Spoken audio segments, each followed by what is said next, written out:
Assalamualaikum warahmatullahi wabarakatuh. Pada malam ini kita bersama pengurus Rapi wilayah Zulu Zulu 03, Zulu Zulu Whisky 06 Kota Parangpanjang. Ada Wakil Ketua 1 Pak Isril Nedi dengan call sign Zulu Zulu 03 Foxtrot Indian Sera.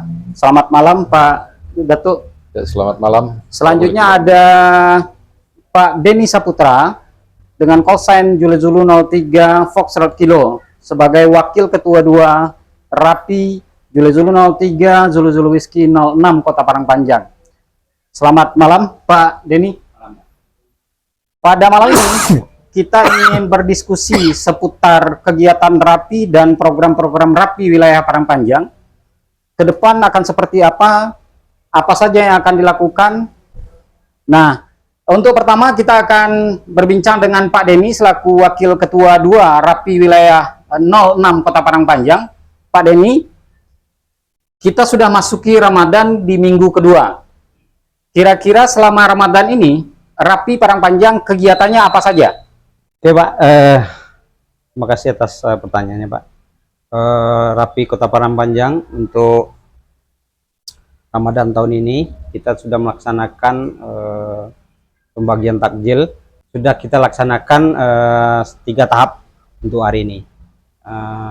Termaksud untuk tahun ini seperti biasa Rapi Kota Parangpanjang selalu mengadakan bantuan komunikasi untuk hari Lebaran. Jadi kita akan mengadakan piket selama mulai dari puasa ini sampai Lebaran nanti. Min 7 Lebaran kita tetap mengadakan piket di Sekretariat Rapi. Demikian Pak. Baik, terima kasih Pak Denny. Kalau Rapi punya kegiatan berbagi takjil, Rapi juga akan mempersiapkan bantuan komunikasi. Kira-kira nanti kalau bantuan komunikasi ini, kawan-kawan anggota Rapi yang akan diturunkan, personil Rapi yang akan diturunkan di Bankom ini, sistemnya seperti apa? Apakah nanti sistemnya akan dibagi per shift dalam 1 hari, atau memang 1 harian itu tim yang ditunjuk pada hari yang sama, itu akan melakukan piket dari pagi misalnya sampai malam, atau seperti apa konsepnya? Biasanya kita melaksanakan piket Bankom itu kita bagi per shift, tapi di dalam shift itu kita ada yang dari pagi sampai siang, nanti diganti shift keduanya kita ganti yang siang sampai sore. Biasanya seperti itu agar tidak timbul ya kejenuhan lah. Jadi kawan-kawan bisa yang ada kegiatan pagi dia bisa piketnya sore, atau yang ada kegiatan sore piketnya pagi. Demikian Pak. Terima kasih Pak Denny. Berarti nanti kawan-kawan yang akan piket di Rapi, personil Rapi akan dibagi per shift atau seperti apa? Mudah-mudahan itu akan bermanfaat untuk kepentingan Rapi ke depan atau masyarakat Parangpanjang terkait dengan bantuan komunikasi yang akan dilakukan. Dan seperti yang dijelaskan tadi, Rapi sudah melakukan kegiatan berbagi takjil, dan ini baru tahap ketiga, nanti ada tahap-tahap selanjutnya. Kita pindah ke Pak Datuk Zulu Zulu 03 Foxtrot Indian Sera. Kita melihat Pak Datuk, ya, pada beberapa tahun belakangan, mungkin 1 dekade belakangan, pegiat komunikasi radio 2 arah ini jumlahnya makin lama makin menyusut. Katakanlah mungkin peminat dari generasi muda tidak ada, atau bahkan mungkin sangat minim. Di Rapi Parangpanjang punya trikkah untuk mengembangkan peminat dari radio komunikasi ini Pak Datuk? Baik, terima kasih Penepah Zulu Zulu 03 Alfa Quebec Papa. Mungkin dapat kita jelaskan di sini ya, bahwasanya kita tidak bisa memungkiri kemajuan teknologi informasi dan kemajuan teknologi komunikasi saat ini. Sejak masuknya dunia digital melalui sistem Android, di mana dengan sebuah handphone semua komunikasi bisa dilaksanakan di satu perangkat jet-jet. Tapi kita juga nggak bisa pungkiri bahwasanya keberadaan radio komunikasi itu sejak tahun 70-an 80-an, kalau di Indonesia itu bertahun 80-an itu populernya, waktu lahirnya radio antar penduduk Indonesia. Nah, jadi kita tidak bisa mungkiri kalau banyak sekarang yang bertanya kenapa penggiat komunikasi itu banyak yang tua-tua, karena memang waktu zaman muda dulu itulah perangkat yang ada. Bagaimana dengan generasi muda sekarang? Nah, ini jadi tantangan tersendiri bagi kita di Rapi Padang Panjang dan juga di Rapi Zulu 03 Sumatera Barat, Zulu 03 Zulu Delta. Bahasanya tantangan kita yang paling berat itu adalah menggait generasi muda untuk bisa memanfaatkan teknologi komunikasi radio yang memang sudah diberlakukan sejak lama. Nah, tantangan yang berat itu adalah saat kita mensosialisasikan kepada generasi muda sekarang ini, Pak Nova, karena banyak di antara generasi muda itu menganggap ketika kita menggunakan radio komunikasi seperti apa istilahnya kayak kejadulan gitu, komunikasi yang jadul gitu kan, sementara sudah ada Android yang sangat canggih. Tapi jangan lupa, ketika ada 1033 atau istilahnya dalam kami di organisasi kebencanaan, perangkat komunikasi radio itu sangat dibutuhkan ketimbang alat komunikasi gadget atau Android. Saya pernah pengalaman ketika, dan masyarakat juga pernah mengalami waktu gempa tahun 2027 kalau saya tidak salah, di mana semua alat komunikasi itu tidak bisa digunakan, tapi cuman yang bisa dimanfaatkan komunikasi radio itu oleh rekan-rekan penggiat Rapi waktu itu, dan itu sangat dirasakan manfaatnya. Nah, inilah yang tantangan kita ke depan. Kita berharap kita secara internal di organisasi, salah satu program kita adalah bagaimana mengupayakan generasi muda itu bisa tertarik dengan komunikasi radio. Karena tidak hanya ketika ada kebencanaan, komunikasi radio juga bisa dilaksanakan antara orang tua dengan anak, guru dengan siswa. Itu bisa menggunakan radio sebagai alat komunikasi yang sangat praktis sebetulnya. Nah, kemudian bagaimana upaya kita di Rapi Padang Panjang? Ya mungkin ya seperti yang kita laksanakan beberapa waktu lalu dengan dengan mengadakan sosialisasi kepada pihak-pihak sekolah, kepada sekolah di tingkat SD gitu, ada beberapa waktu yang lalu itu. Ini sangat penting, dimana kalau ada kejadian musibah atau kasus pencurian misalnya, ketika salah seorang dari pihak sekolah tidak mampu menggunakan alat komunikasi seperti radio, dengan pembekalan yang sudah diberikan oleh Rapi Padang Panjang, itu dia sudah minimal sudah bisa menguasai komunikasi apa yang dia sampaikan ketika terjadi sesuatu yang mungkin merugikan pihak sekolah atau ancaman di luar dugaan gitu kan, bisa diinformasikan melalui komunikasi radio. Nah, pada kesempatan ini saya juga mengajak untuk generasi muda di Padang Panjang dan Sumatera Barat khususnya, komunikasi radio itu enak. Jangan dianggap komunikasi radio itu kalau zaman-zaman tahun 90-an, 80-an itu ada untuk mojok-mojok. Situasinya udah beda sekarang. Tidak ada lagi yang menggunakan radio komunikasi untuk mojok-mojok gitu kan, karena radio komunikasi saat ini dipergunakan lebih banyak untuk silaturahmi. Nah, inilah tiang kita di Rapi Padang Panjang sebetulnya, bagaimana Rapi Padang Panjang itu atau Rapi di Sumatera Barat dan Indonesia masih kokoh sampai saat ini karena silaturahmi itu tetap terjalin. Nah, inilah yang kita coba pancing generasi muda kita untuk tidak hanya melek gadget, tapi juga melek radio komunikasi yang manfaatnya sebetulnya jauh lebih jauh lebih banyak. Demikian Pak Nova. Oke, Pak Ratu, kira-kira kalau memang kita bicara terkait dengan bagaimana generasi muda belum terlalu katakanlah mungkin belum terlalu masuk ke dalam dunia radio komunikasi karena mungkin mereka belum tahu, karena generasi muda saat ini sudah hidup di zamannya gadget yang bersifat digital. Kira-kira ada tidak program Rapi yang mungkin bisa langsung menyentuh generasi muda? Apakah memang sudah ada rencana atau program yang seperti ini atau bagaimana? untuk menambah, katakanlah mungkin kalau ini dibiarkan, generasi muda tidak paham tentang penggunaan radio komunikasi dan pentingnya radio komunikasi, nanti keanggotaan RAPI ini makin lama makin menyusut. Setelah itu kira-kira secara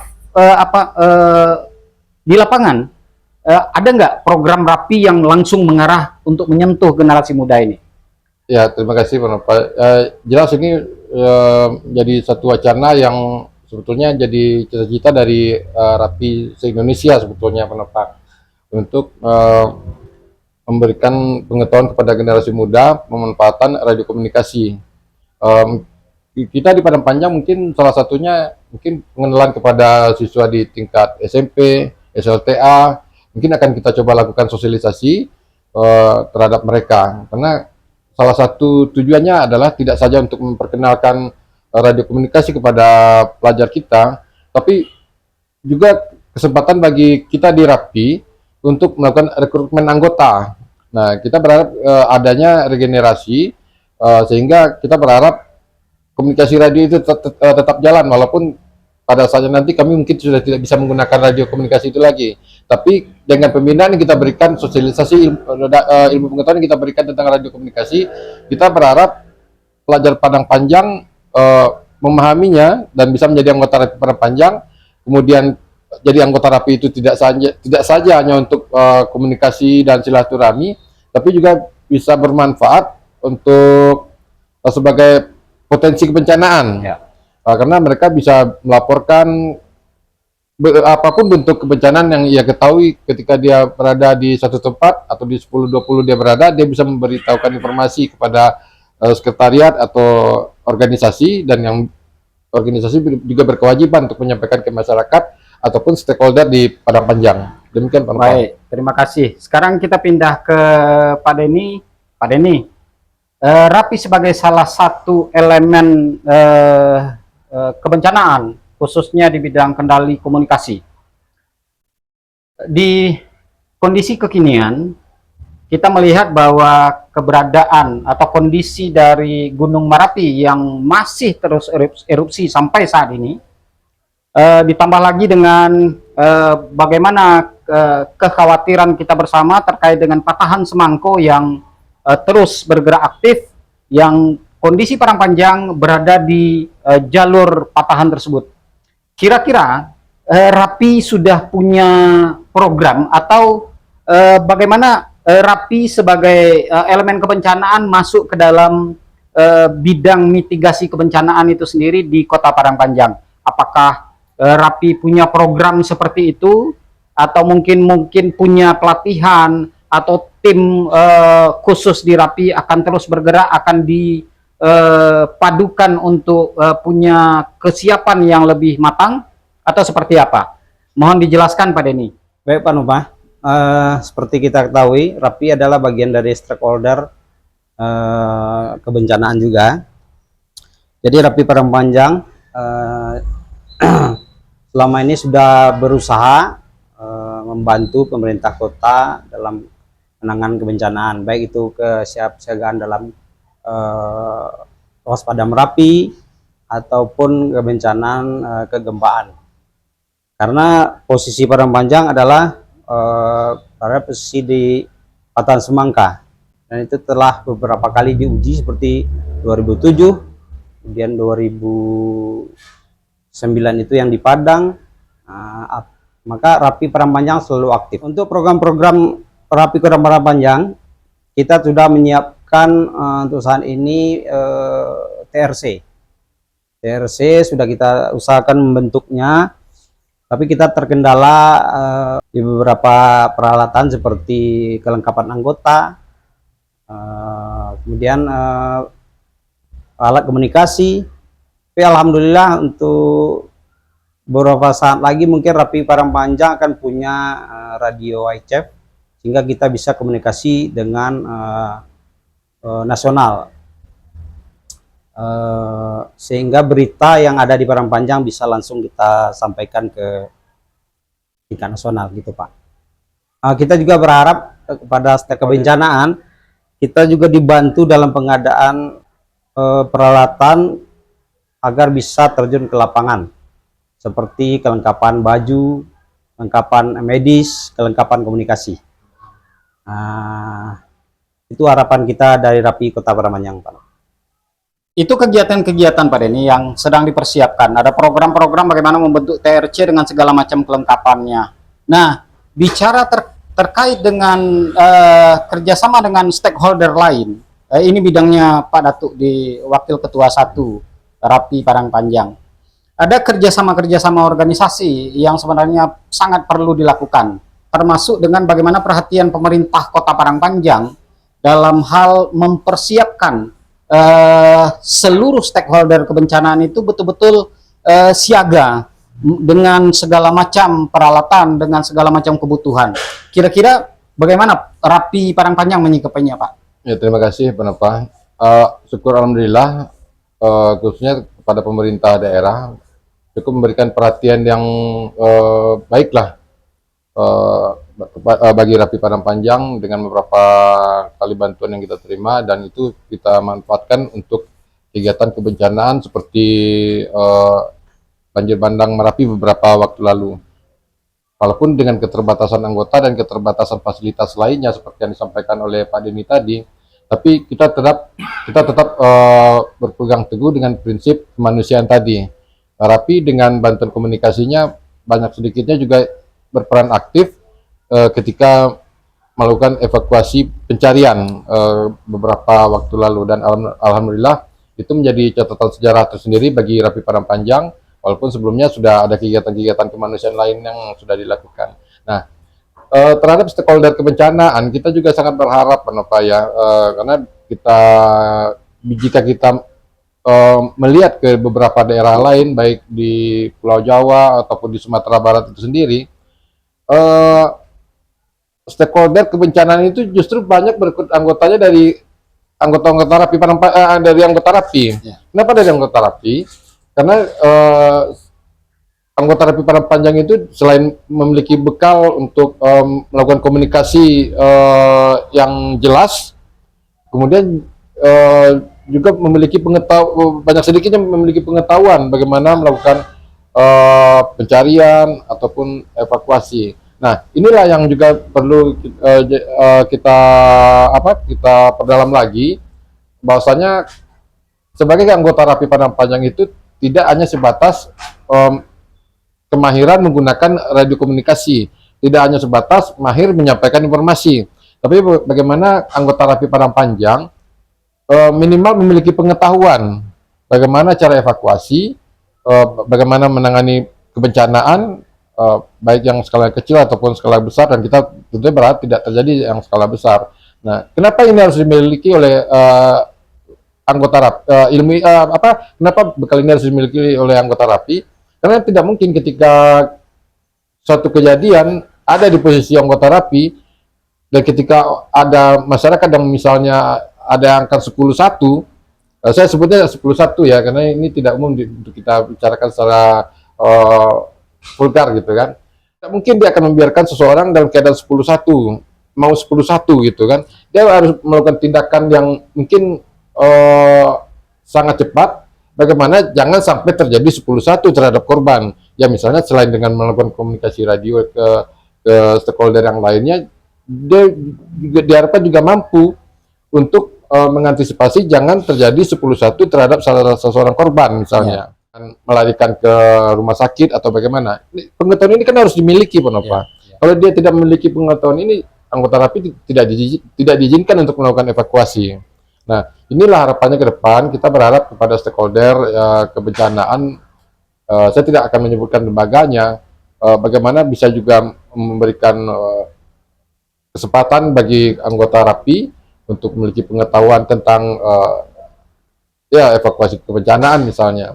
Kalau komunikasi radio memang sesuai anggaran dasar anggaran rumah tangga Rapi itu memang kita di sana lebih banyak disarankan untuk melakukan komunikasi radio. Tapi kan karena kita kerja kemanusiaan, tapi kan tidak sebatas dengan komunikasi radio saja.